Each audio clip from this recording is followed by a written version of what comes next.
Alright, magandang araw po sa ating lahat, mga kapatid natin mula sa Seniors Ministry. And today, nagpapasalamat po tayo sa pagkakataon na tayo po ay sama-sama na magwo-worship para po sa linggong ito. At siyempre po, nais na ho nating bigyan ho ng pasasalamat ang ating Panginoon. Si God ho sa pag-aalaw sa atin na continuously na kahit ang ganito ho sa nakalipas na 7 buwan ay patuloy na lumalaban po tayo at patuloy ho tayong kumakapit sa ating pananampalataya na sa lahat ng mga bagay na ito, malalampasan din po natin ito. Amen? And so today, I would like to welcome everyone, mga kapatid, Mega Moms, mapa ikaw ay nasa senior, mapa ikaw ay nasa linya ng mga byudo.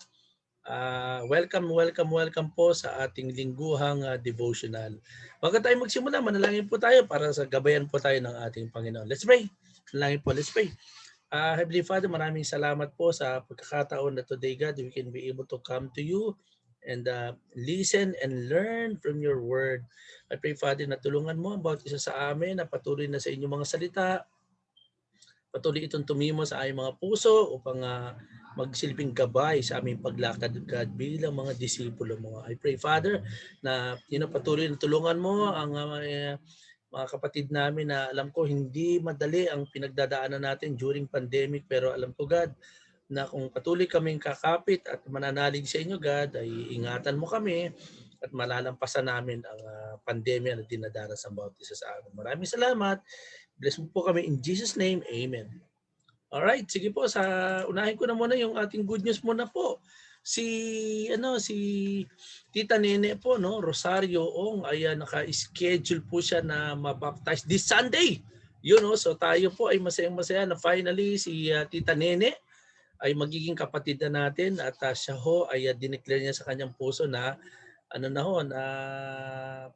si Jesus na ang kanyang Panginoon at tagapagligtas. And this coming Sunday po, sana po let us all be excited to witness at patuloy na kumilos ang kapangyarihan ng Diyos sa buhay po ni Tita Nene. Also, I'd like to share this as good news also.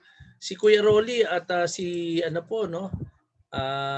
Ate Mita Manla po ay kasalukuyan ho sila nag-study ng Bible. Tapos na sila sa Jesus study, tapos na sila sa Word of God, tapos na sila sa discipleship. Tomorrow nakaset po sila for a review and then magpupustro po tayo sa mga future studies pa po nila. So sila po ay kapatid ni Albert, kapatid natin, Albert and Sally Manla. At kami po ay masayang-masaya na soon ay magiging kapatid na po natin si Kuya Rolly at si Ate Mita. Alright? Sige po, ang aralin ho natin sa linggong ito ay patungkol po sa God's will. Ano nga ba ang kalooban ng Diyos sa bawat isa sa atin? At itong God's will na ito ay isang pagkakataon para alamin. Kailangan hindi lamang sa alam mo, pero dapat paano mo ito i-apply sa iyong buhay. Okay? At ito ay tungkol nga sa will ng Diyos, lalo na sa pagkakataon na tayo napapakamot. Hindi natin alam kung saang direksyon talaga tayo sa ating buhay at sa mga bagay na nangyayaring sa kasalukuyan. Maaring maitanong natin sa sarili natin, ito ba ay kalooban ng Diyos? Alright? Alam niyo, pagdating sa usapin ng knowing God's will, it is also finding God's will. Knowing is also by way of, dapat yung attitude natin, dapat alamin natin. At pag inalam natin, tayo po ay nai-equip para ma-discern, ito ba ang nangyayaring ito sa aking buhay ay kalooban ba ng Diyos? Parang ini-increase nito yung ating awareness na lahat ng bagay na nangyayari sa atin, may it be good, may it be bad, binibigyan tayo ng kapangyarihan to discern from our spirit sa mga nangyayari so that God will be able to guide us sa atin hong paglakad sa ating patutunguhan.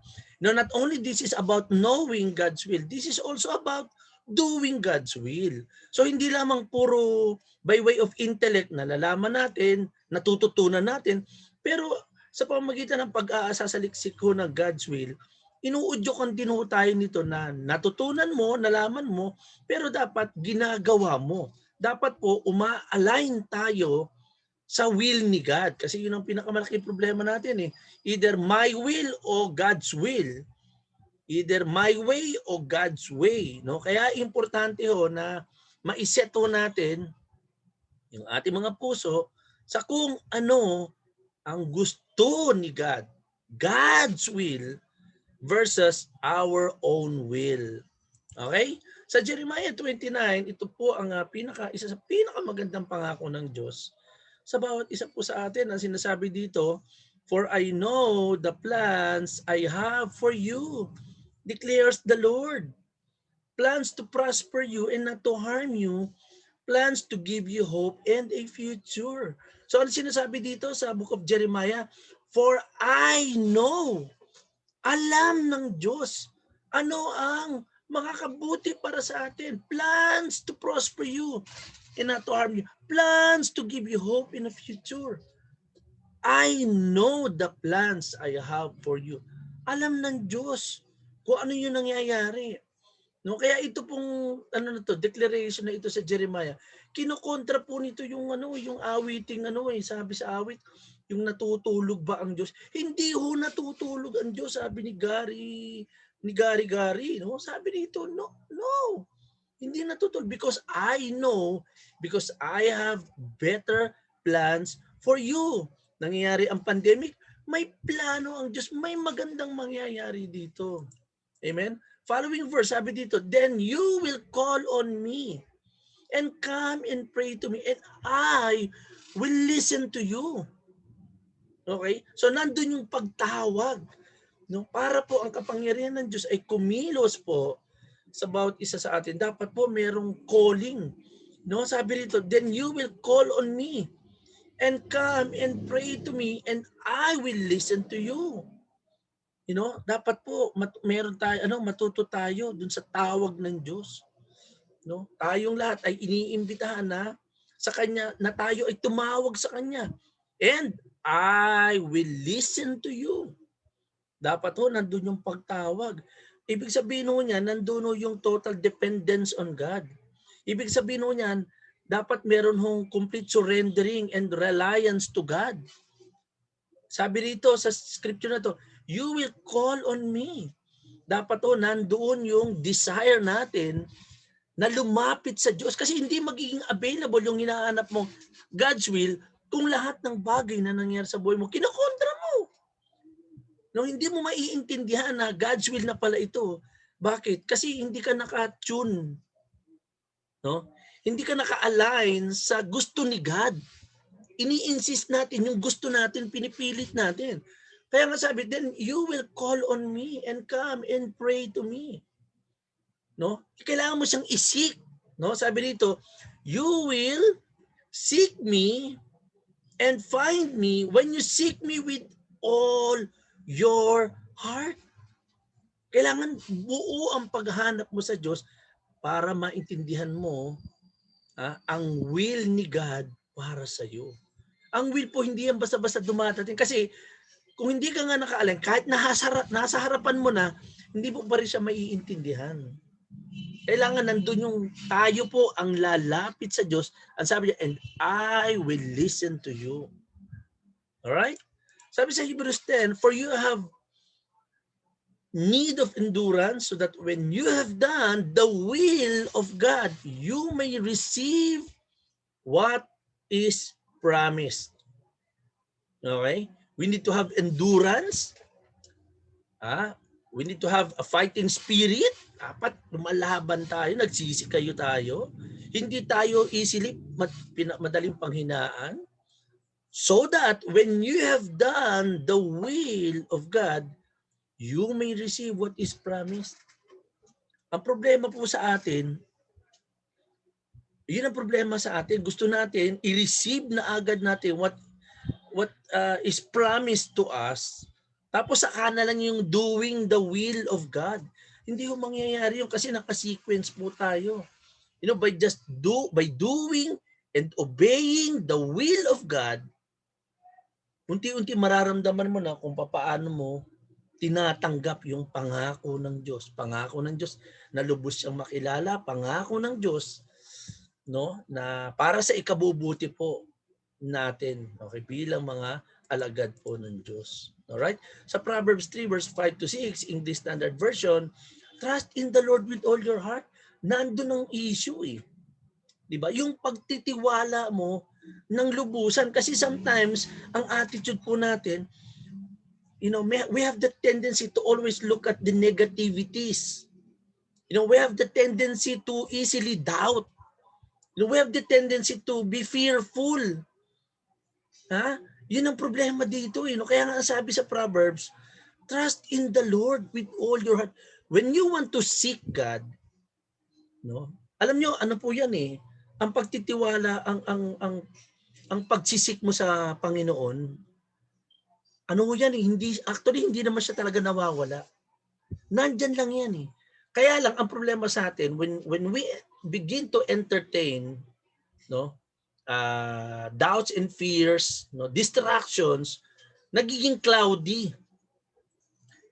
Nandyan siya, pero hindi mo siya nakikita kasi nababalutan. Kaya nga ang goal natin is to alisin, to remove everything that easily entangles us, that hinders us, para makadiretso tayo sa ating Panginoon. Kaya nga sabi dito, trust in the Lord with all of your heart. Buong-buo mo. Kumaga sa sa itataya mo, lahat na. Ng buo mong puso, with all your soul, with all your strength, with all your mind, with all your heart, and do not lean on your own understanding. Diba? Andyan si God, tayo, hindi kasi ganito yan eh. Kasi hindi. Itong pagkakaintindi ko dyan eh. Itong pakiwari ko dyan eh. Itong aking sapantaha dyan eh. Sabi sa scripture, do not lean on your own understanding. In all your ways, acknowledge Him. Sa lahat ng bagay, Panginoon, thank you. Yung attitude ng pagiging grateful. Diba? Acknowledge Him. Kagustuhan ng Panginoon. Ito ang gusto ng Diyos sa atin. At ang mangyayari, and He will make straight your paths. Kaya mapapansin mo na bumubuti ang kalagayan mo, gumiginhawa ang kalooban mo, nagkakaroon ng kaluwagan sa iyong puso sapagkat alam mo, sumusunod ka sa landasin ng Panginoon. Alright? In Ephesians chapter 5 verse 17, therefore do not be foolish, but understand what the will of the Lord is. Unawain mo, huwag tayong maging bulag. Okay? Huwag tayong maging hangal. Sabi dito, do not be foolish. Huwag tayong magmalaki. Huwag tayong magyabang. Yun ang sinasabi po dito. Ngunit, unawain ninyo ang kalooban ng Diyos para sa inyo, para sa atin. Amen? So the more na ini-engage natin ang sarili natin sa paglapit natin para sa Diyos, doon tayo nagkakaroon ng tunay na unawa kung ano ang kalooban ng Diyos para sa atin. Tanong, how do we discern what God's will is for us? Paano natin malalaman kung ang mga bagay-bagay nangyayari sa ating buhay ay kalooban ng Diyos? Ito nga ba ay kalooban ng Diyos? Number one, God's will for us is good, pleasing, and perfect. Doon pala malalaman mo na bumubuti, gumaganda, umaayos, naiintindihan mo, nagkakaroon ng kaliwanagan. Amen. Yan ang sinasabi sa number one. God's will for us is good, mabuti, pleasing, kaaya-aya, perfect, sapagkat ang Diyos hindi nagkakamali. Amen? We should allow God to transform us into new persons by changing the way we think. Then we will learn to know God's will for us. Amen? We need to allow God to transform us by changing the way we think. Kasi God will not be able to hover, within our hearts, no? Hindi yung spirit ng understanding, hindi papasok pag ang daming mabigat sa puso natin eh. When our lives are full of distraction, when we entertain all kinds of worries and anxieties, we will never be able to understand that God's will for us is good, pleasing, and perfect. Amen? Sabi sa Proverbs, you can make many plans, but it is the Lord's purpose which will prevail. Plano, plano.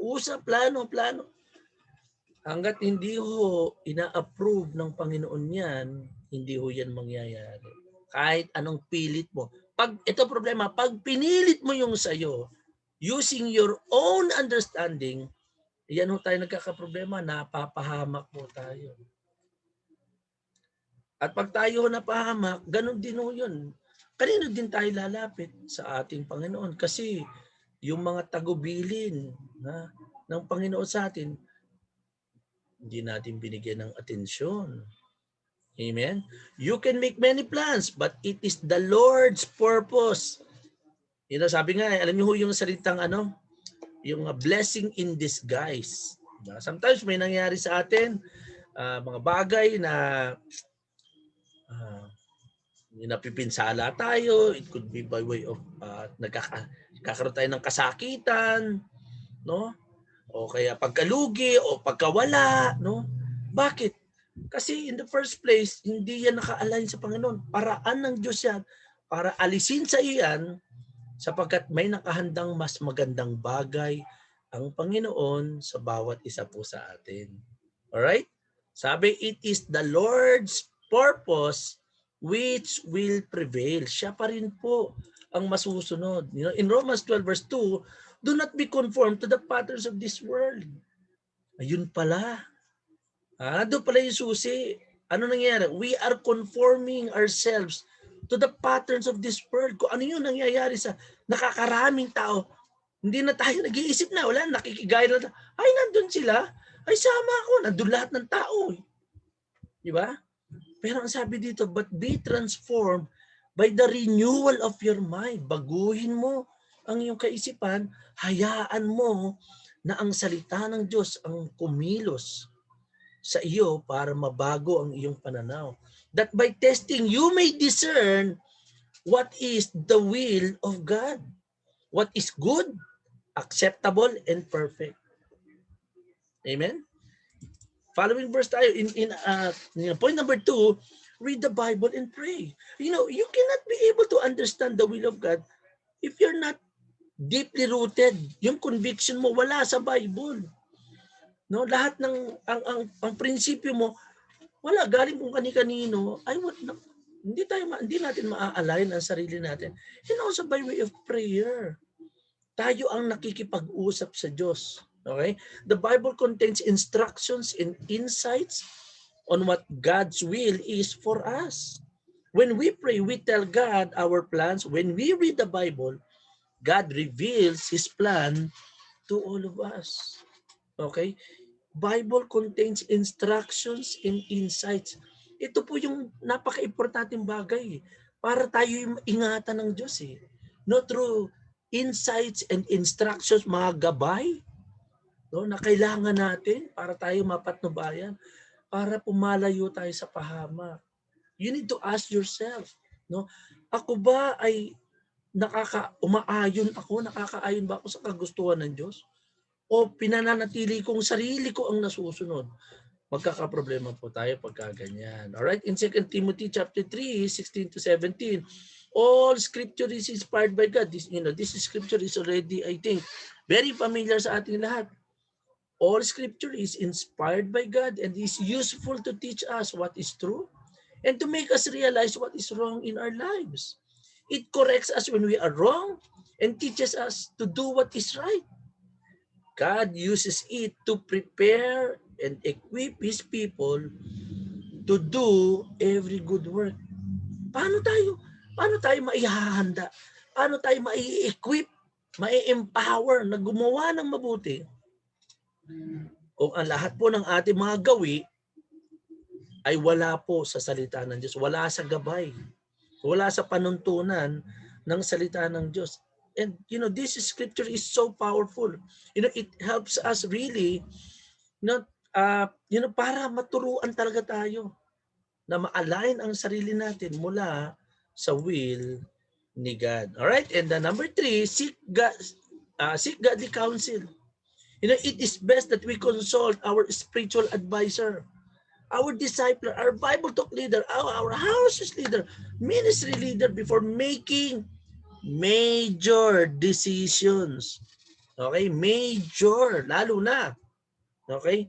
Get all the advice and instructions you can so you will be wise the rest of your life. Para naiiwasan, ikaw ay napapahamak. Minsan, okay, nandun ka na sa bangin, doon mo pa sasabihin. Okay? We may not provide the perfect answer, pero importante marami kang advisor. Alright? Lumapit ka sa ating kapatid. Marami tayong ate, marami tayong mga kuya, mga titas, titos, okay? Mga tatay, nanay within our ministry. We need to seek advice. Yun ang para humingi ka ng opinion, para nabubuksan ang kaisipan mo na ito nga ba ang will ni God? Maybe, alam niyo yung mga counselors natin, advisors natin, sometimes para sila mga angel. And God is using these spiritual people para iparating yung mensahe sa atin. It could be by God's Spirit, it could be through their experiences. Ilaw natin na maging involved sila para tayo po ay natutulungan at naililigtas tayo sa mas mabibigat at mas magbibigay lang ng stress sa bawat isa po sa atin. Amen? In John chapter 1 verse 9, if we confess our sins, not only our sins, mga isipin natin, mga troublesome natin, worrisome natin, anxiety natin, sabi dito, if we confess, ano yung pinagdadaanan mo? Okay? Huwag mo sasarilinin, kapatid. Paalam mo para mas marami ang nagpipray sa iyo. Sabi sa scripture, He is faithful and just to forgive us our sins. Kung merong iniquities na nakita sa ating puso, it could be galit, it could be something na hindi ka resolve, to cleanse us from all unrighteousness. Diba? Na-appreciate ko yung isang brother, pagka lumalapit sa akin, bro, pag lumapit siya, bro, gusto ko i-disciple mo ako. Ito yung heart ko, bro eh. Tingin ko mali ako, bro eh. Pwede mo ba sasabihin ko sa bro, gusto ko i-disciple mo ako kung mali ako. Ganun kaagad, di ba? Dapat ganun tayo. Bro, ito naramdaman ko, bro eh. Gusto ko, baka mali ako. Gusto ko i-correct mo yung heart ko. Dapat ganun po tayo sa bawat isa. We need to be humble with one another. We need to be open with one another. We need to be vulnerable with one another para po nagkakatulungan ang bawat isa sa atin. And sinasabi dito, to cleanse us from all unrighteousness para tayo po ay malinis ng Diyos mula sa kamalian. Alright? Knowing God's will, it's about, sabi dito, point number 1 ko, God's will for us, good, pleasing, and perfect. So dapat convince ka dito na ang salitang kalooban ng Diyos, mabuti, kaaya-aya, at perfect. Hindi tayo ipapahamak yan. Okay? Number 2, and it is by way of reading the Bible, you'll be able to understand God's will, and by seeking advice to people whom you can trust, your leaders, disciples, partners, by asking God counsel from them, matutulungan po ang bawat isa po sa atin. Amen, mga kapatid. Knowing God's will, napaka-importante yan para ma-guide ang ating mga hakbangin patungkol sa atin hong paglapit sa Diyos. Amen? Ayun po. So maraming salamat po and to God be the glory.